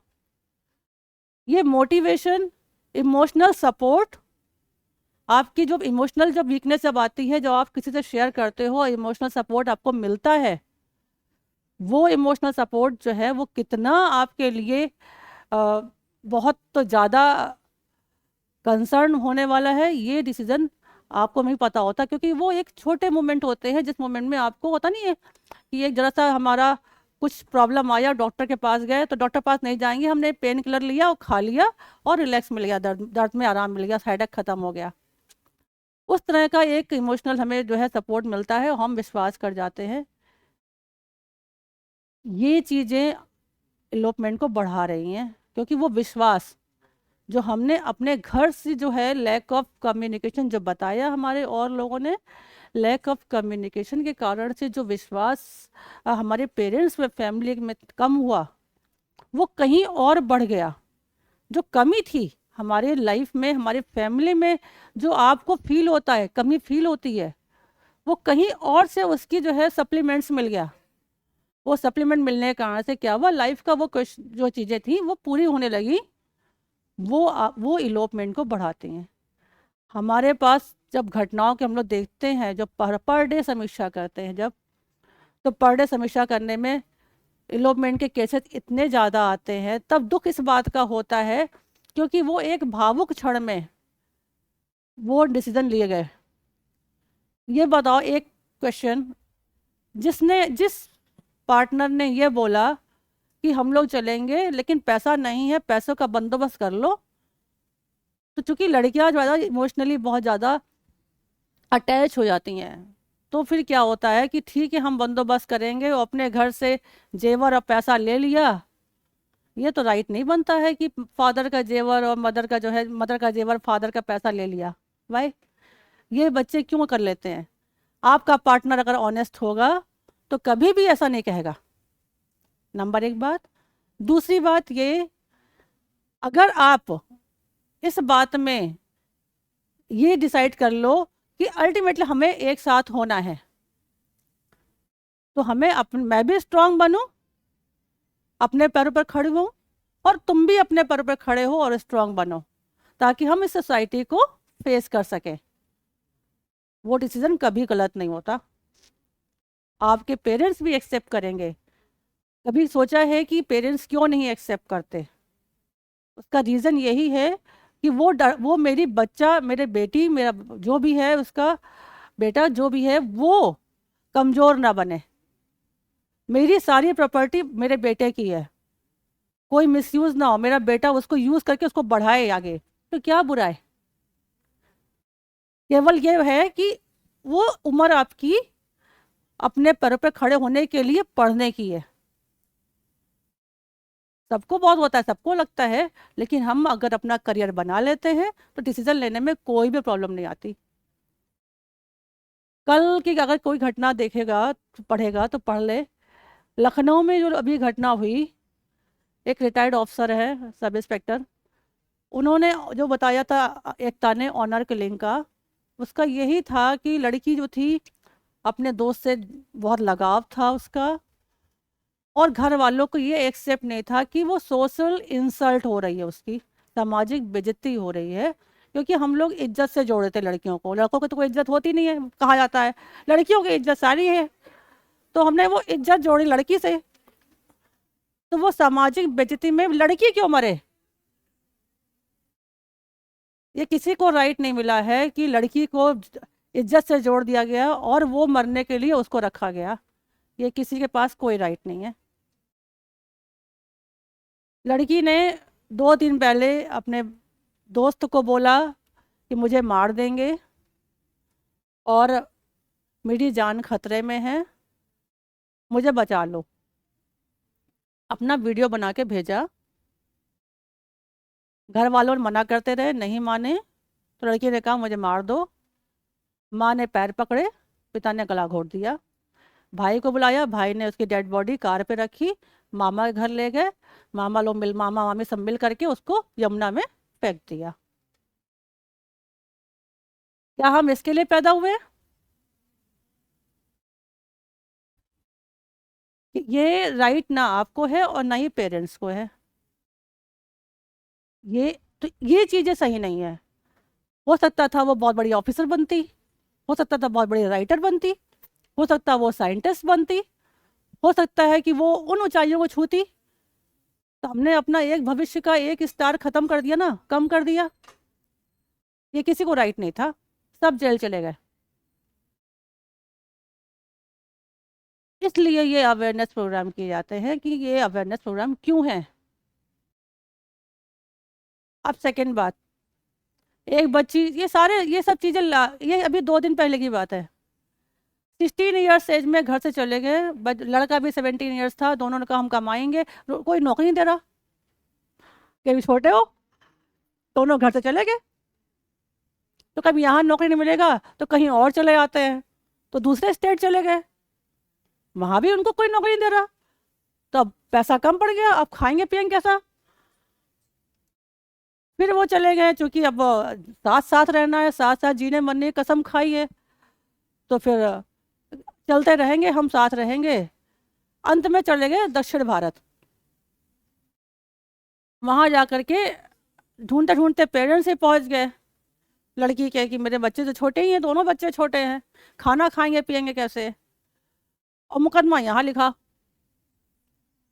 हम लोग ढूंढ रहे अलग से कि कहाँ है कहाँ नहीं है बच्चे, और दोनों बच्चे छोटे हैं।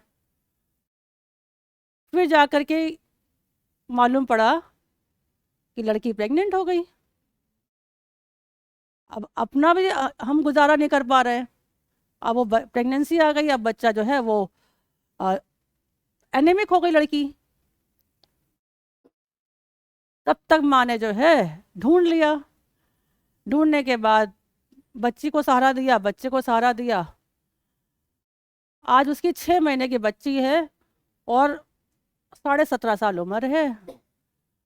अब यह है कि लड़का जेल चला जाएगा क्योंकि नाबालिग है। माँ ने सपोर्ट किया तो चाइल्ड मैरिज हो गया, बाल विवाह भी अपराध है। तो भैया 2 साल इंतजार कर लेते, जब इतना धैर्य रखा था 2 साल और सही।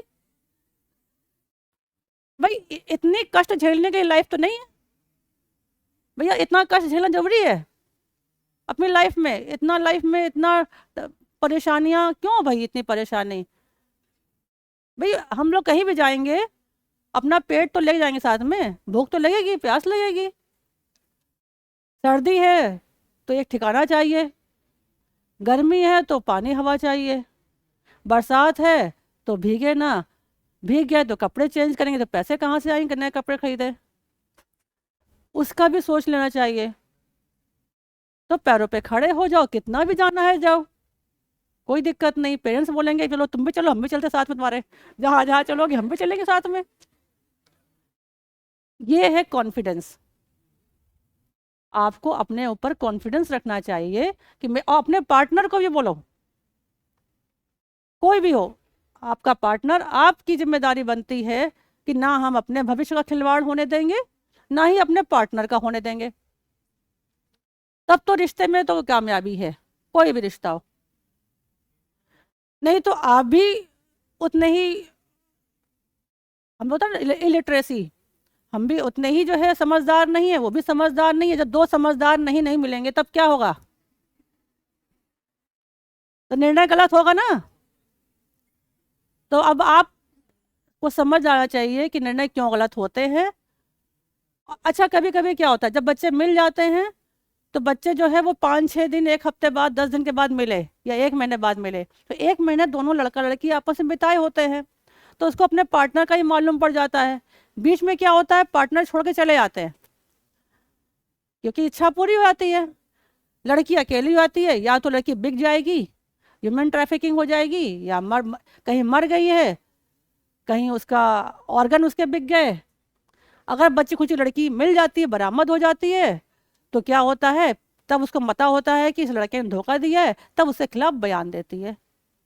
बयान होने के बाद वो जेल जाता है। जब वो कोर्ट में जाते हैं, तब लड़की बोलती है कि नहीं, क्योंकि लड़का लड़की फिर बात करते हैं कि यार गलती हो गई, लड़की फिर बयान से पलट जाती है कि नहीं, हमने वो पहला बयान था वो दबाव में दिया था और मेरा वो लड़का सही है। तो वो हम कोर्ट से मुकदमा हार जाते हैं, केस हार जाते हैं। ऐसा हमारा 60% हो रहा है महिला संबंधित अपराध में, जिसमें लड़कियां बयान से पलट जाती हैं। तो क्या इतना समय बर्बाद जो होता है गवर्नमेंट का, इस बात के लिए तो नहीं होता कि आप कोर्ट में जब हमने मुकदमा लड़ा को जेल भेजा, फिर बाद में आपने कॉम्प्रोमाइज़ कर लिया। तो ये सारी बातें हैं, वो सब हो ना, इसके लिए ये प्रोग्राम की ज़रूरत है। और लास्ट बात ये कि जो डिजिटल प्लेटफॉर्म के बारे में बात कर रही थी, और ये डिजिटल प्लेटफॉर्म पे मैं बता दूं आपको, पिछले 1 दिसंबर से अगर हम आंकड़ा देखते हैं, आज 17 है, आज 1 दिसंबर से लेकर के 15 दिसंबर के बीच में जो हमारे यहाँ कंप्लेंट आई है, साइबर कंप्लेंट आई है, इस 15 दिनों में हमने लगभग 13 करोड़ का अलीगढ़ ने साइबर फ्रॉड झेला है।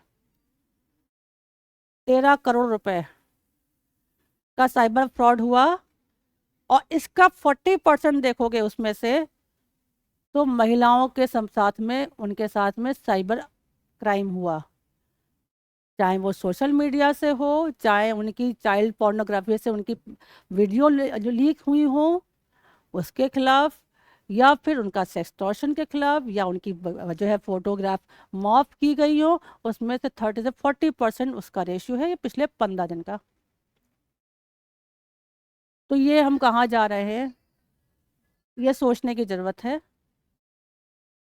आपके साथ में आपका साथी, हम जितने हाईटेक मोड में आएंगे बहुत अच्छा है, लेकिन अब वो वक्त है कि हमें उस डिवाइस का इस्तेमाल कर रहे हैं तो अलर्टनेस के साथ इस्तेमाल हो।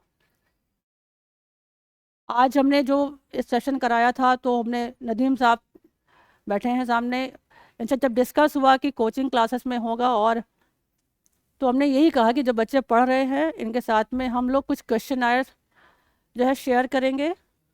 वो इलोपमेंट और साइबर क्राइम को लेकर होगा। बिल्कुल सिंपल क्वेश्चन आंसर है वो है, केवल इसलिए कि ये एक सामाजिक ज्ञान, सोशल नॉलेज है। इस केस में आप कितना आपको पता है सामाजिक ज्ञान को।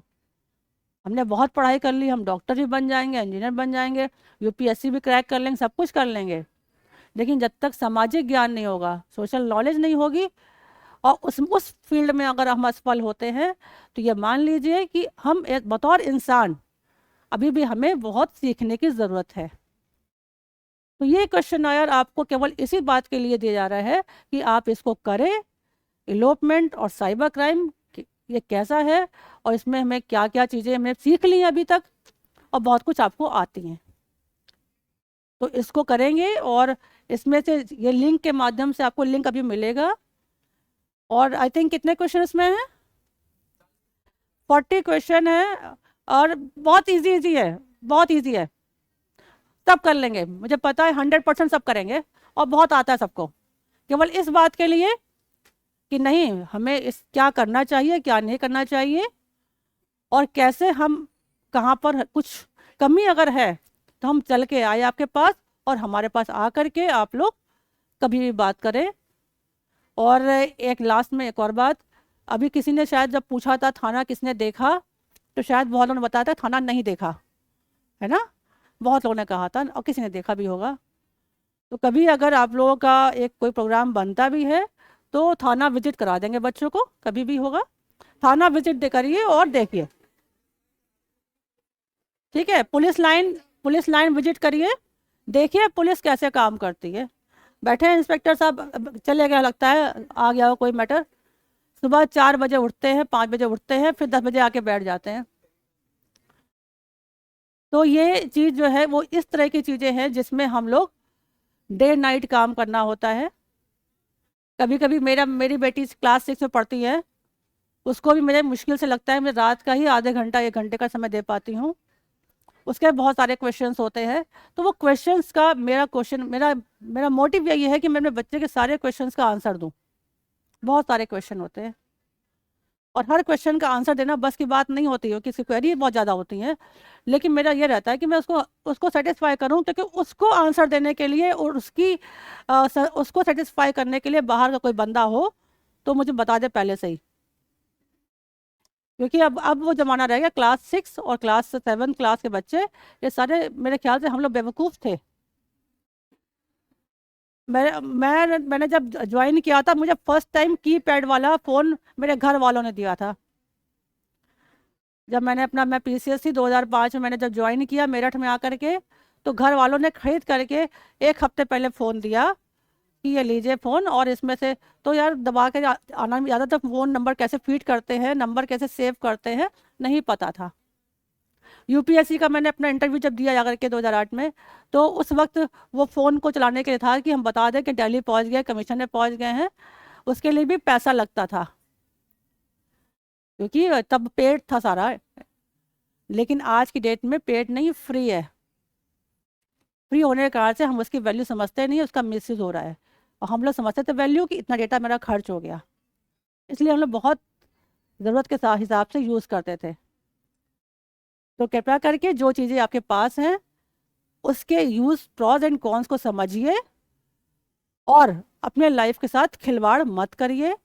कभी कोई समस्या हो, परेशानी हो, आप लोग कभी भी हो, नियर कंसर्न आपका थाने में हमारा MSKs बने हुए हैं, मिशन शक्ति केंद्र बने हैं, आप वहाँ जाइए, आपकी काउंसलिंग भी होगी और आपकी सारी प्रॉब्लम का सोल्यूशन आपको मिलेगा। नहीं आता है तो बहुत सारे टेलीफोन नंबर हैं, आप पूछिए, उनसे बात करिए, लेडी ऑफिसर्स आपके फ़ोन अटेंड करेंगी, वो आपकी प्रॉब्लम को, आपकी ID को छुपाते हुए आपकी प्रॉब्लम का समाधान करेंगी। बाकी के लिए हम लोग उपस्थित हैं यहाँ पर, हर टाइम अवेलेबल हैं, 24/7 अवेलेबल हैं, आप लोग हमसे संपर्क कर सकते हैं। इसी के साथ अपनी बात को ख़त्म करती हूँ। जय हिंद, जय हिंद।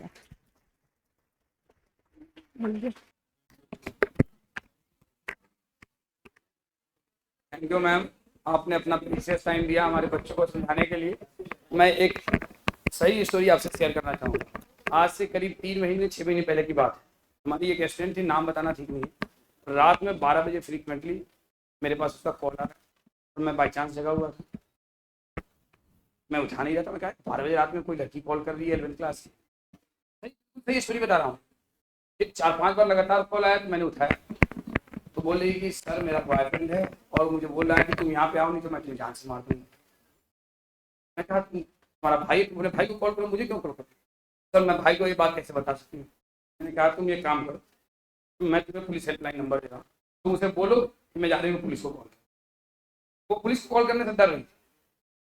तो अभी आपने कहा तो पुलिस से डरना नहीं है, मैम ने यही मैसेज दिया है कि आपको पुलिस से और थाने से डरना नहीं है। तो उसने सिर्फ इतना कहा एक बार कि मैं जा रही हूँ पुलिस को कॉल करने, उसके बाद उसके बॉयफ्रेंड ने उसको कॉल करना बंद कर दिया। तो ये एक बहुत इंपॉर्टेंट मैसेज जो मैम ने दिया है कि आपको पुलिस और थाने से डरना नहीं है। ये सारी बातें आप लोगों को मैम ने बताया। अब वोट ऑफ थैंक्स जो है हमारे सीनियर एडवोकेट साहब जो हैं नदीम भाई देंगे, उसके बाद कुछ बुकीज हैं वो देंगे। तो आइए नदीम भाई आप। तो आई होप सबको मजा आया होगा, एंटरटेनिंग भी रहा, एक्सपीरियंस भी अच्छा हुआ होगा। फर्स्ट टाइम एक्सपीरियंस है जो आप लोगों ने इतनी सारी पुलिस देखी होगी और फ्रेंडली देखी होगी, है? जिसमें पुलिस ये बात कह रही है डरना नहीं है, वरना पुलिस कहती है डरो हमसे। क्योंकि अगर पुलिस से डरेंगे नहीं तो अपराधियों का बोलबाला हो जाएगा सड़क पे और हम लोग चल नहीं पाएंगे। तो वो डर उन लोगों के लिए जरूरी है, हम लोगों के लिए नहीं है। हमारे लिए पुलिस क्या है? दोस्त है, एक हेल्पिंग हैंड है। ठीक है। और आप सब बच्चियों को कभी भी कोई दिक्कत हो तो आपकी कोचिंग है, पुलिस है, एनजीओज है, हम लोग सब लोग हैं, आपके वेलफेयर के लिए हैं।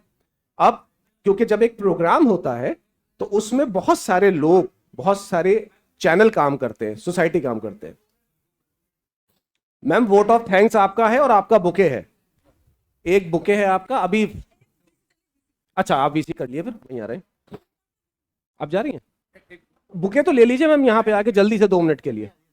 मैम बच्चियां कहेंगी देखिए अभी पुलिस इतनी बड़ी बड़ी बातें कर रही थी।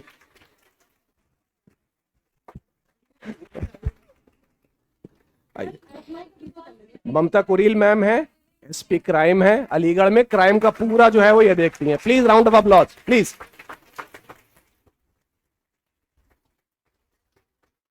Thank you ma'am, thanks for coming. बाकी टीम तो यही है मैम, अभी टीम तो यही है, एकता भी जा रही है, अमित अमित सब जा रहे हैं।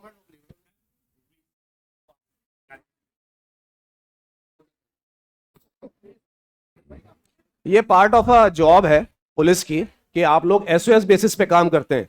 जैसे डॉक्टर जब आप लोग बनेंगे तो आपको मालूम पड़ेगा कि आपकी कोई लाइफ नहीं होती, शुरू में GR1 GR की तो होती ही नहीं है, ठीक है। जब भी कंसल्टेंट या एसआर बुलाएगा आपको जाना पड़ेगा 36 घंटे 72 घंटे।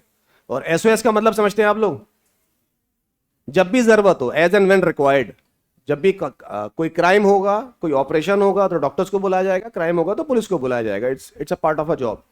हम वकीलों का अलग है, लेकिन हमारी अच्छी लाइफ है, ठीक है। तो अब आप जब डॉक्टर्स बनेंगे तो आपको ये बात समझ में आएगी। लेकिन हम ये जो प्रोग्राम आज का है, मुझे लगता है, आई होप प्रोग्राम अच्छा रहा होगा और इसका नतीजा भी निकलेगा, इसका रिजल्ट निकलेगा आई थिंक। तो जितनी टीम बैठी है, जितने लोग हैं, जितने रिसोर्सेस इस प्रोग्राम में लगे हैं, वो बहुत ज्यादा रिसोर्सेस लगे हैं। सबसे पहले तो इस पूरी ब्रिक्स एकेडमी का वेरी मच थैंक्स। कहां है सादिक साहब? सादिक साहब का, पूरी टीम का, पूरे मैनेजमेंट का बहुत बहुत शुक्रिया। आप सब लोगों का बहुत बहुत शुक्रिया कि आप लोगों ने सुना, बहुत अच्छे से सुना। दूसरा, इसमें कुछ एनजीओज हैं जिन्होंने पार्टिसिपेट किया है। उम्मीद प्रोजेक्ट है एक, आदिल साहब उसके प्रेसिडेंट हैं, यहां पे बैठे हुए हैं, आदिल साहब खड़े होंगे, छोटी सी उम्र में बड़ा काम कर रहे हैं। और दूसरी एक एनजीओ है सोच, सोच से सरताज साहब और उनकी टीम बैठी हुई है पूरी, और इरम है और उनकी टीम है। मैं चाहता हूं आप लोग भी खड़े हो जाएं। ये सोच है, ठीक है, और सोच की अच्छी सोच है। तीसरा और जो सबसे ज्यादा जरूरी है कि जो पुलिस है हमारी, वो ये बात समझती है कि उनकी क्या जिम्मेदारी है। और अब पुलिसिंग जो है वो बदल रही है और काफी बदल रही है। हम उन एरियाज पे भी, डार्क एरियाज पे काम कर रहे हैं जिस पे कभी काम नहीं हुआ, वरना कोई भाग जा मेरी बला से क्या फर्क पड़ता है। लेकिन हम उस चीज पे काम कर रहे हैं कि भागने से पहले अगर बच्चे की काउंसलिंग हो जाएगी तो वो नहीं भागेगा और एक जिंदगी, 2 जिंदगी बर्बाद नहीं होगी और कोई क्राइम नहीं होगा। ये इसका आइडिया है। क्राइम होने से पहले अगर हम उसे रोक सकते हैं तो हम उसे रोकें। यही तो होता है ना, जब हम खाना बनाते हैं तो खाना जलने से पहले क्या करते हैं, लो कर देते हैं ताकि ना जले, अच्छा खाना बने, पेट भरे। ऐसी लाइफ के साथ भी होता है, ठीक है। तो पूरी टीम को मैं चाहूंगा कि एक बार खड़े हो जाए, अमित भाई एंड पूरी टीम, मंजू जी आप भी, पूरी टीम पुलिस की जो आप लोगों के लिए रात और दिन काम करती है। हाँ, ये किसी के लिए अच्छे, किसी के लिए बुरे हो सकते हैं, लेकिन बिना इनके समाज की परिकल्पना नहीं हो सकती, एक सोसाइटी नहीं चल सकती। आप ये बात मान के चलो, अगर पुलिस नहीं होगी तो सोसाइटी पूरी नहीं होती। जैसे कोचिंग जरूरी है, वकील जरूरी है, पुलिस भी सबसे ज्यादा जरूरी है। अब मैं सादिक साहब से चाहूंगा कि वो बाकी का जो अपना प्रोसेस है आप लोग मैम करें। Thank you. So thank you everyone for your valuable words and guidance. Now I would like to call Shamim sir for giving a guest of honor for Advocate Nadeem Anjum sir, Vice President of Project Umeed.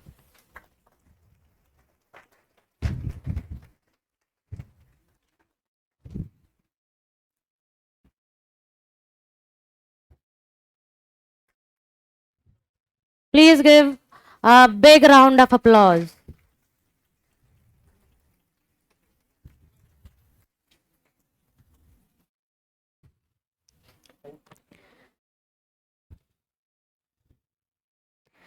Next, I would like to request Mohit sir to give a guest of honor to Adil Jawar sir, President of Project Umeed.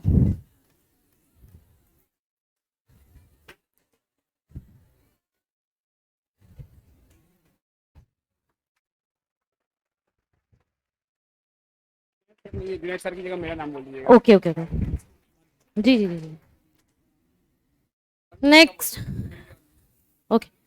Nextly, I would like to call Sadiq sir to give a guest of honor, Inspector Ekta Singh ma'am. Is she present? Where is she? Where is ma'am? Welcome.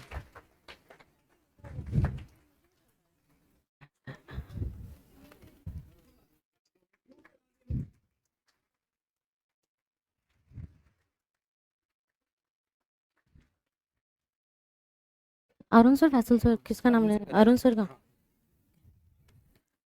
Nextly, I would like to call Arun sir to give a guest of honor to Amit sir, SI of Cyber Thana.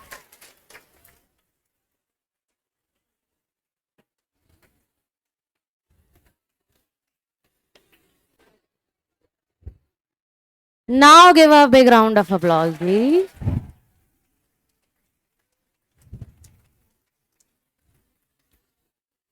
Next, I would like to thank the whole team of Civil and Kwarsi Thana, presented by Abid sir, Faisal sir, Umar sir, and Nikita ma'am. That's me.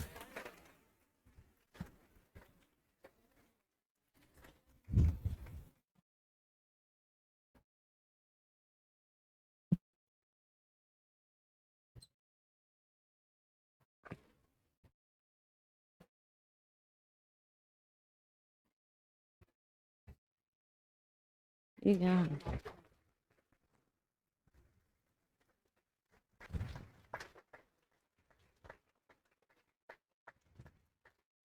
Thank you so much. उसको बुला लीजिए, front office में जाइए। Okay. And lastly, I would like to call the whole group of Team Soch, honored by the Bricks Front team, and please give a big round of applause.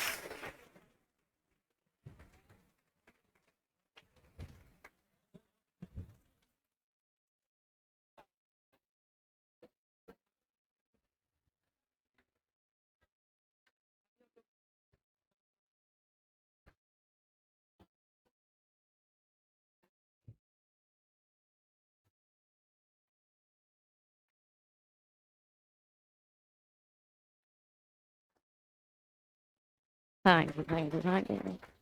Ah, ah, ah.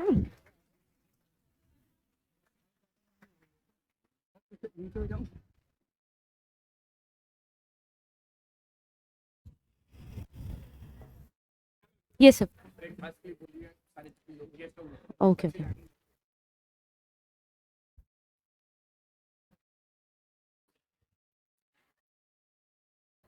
So thank you everyone, and you all are requested for having a break meal right now. Thank you.